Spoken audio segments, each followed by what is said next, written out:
How's it going, Anjan? Pretty busy. Wait, John, do you have a minute? Of course. What's going on? I've been messing with formatting in this spreadsheet for a while. Is there an easier way to do this?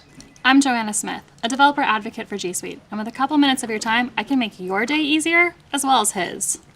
Oh, okay, I see. So basically you're doing this formatting, but you have to do it on all the different sheets? Yeah. Okay. Have you heard about the new Google Sheets macro recorder? No. It's this tool that lets you record your actions, and then you just play them back over and over again. Saves you a lot of time. Okay, so if you want to get started, go up to Tools.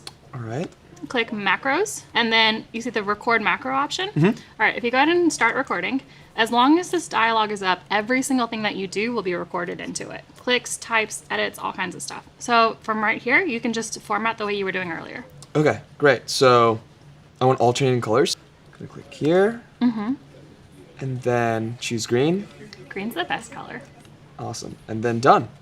Nice. Okay, so if this was all the formatting we wanted for this section, this macro, you can go ahead and click Save to stop recording and give it a title that's useful for you. So yeah, formatting, that's a good one. All right.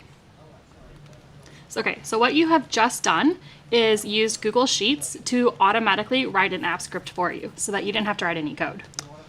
Okay, good. I have never used AppScript. Well, I mean, it's actually really simple to use and it's a great tool, but a great way to get started is you can edit your own macros and then you only have to change a few things instead of starting from scratch. Okay, so anyway, let's play it back. This is what you care about. Go ahead to the next sheet that you wanted to format. Nice. So the macros are in the same spot. So Tools and Macro. And now you'll see your named one has appeared.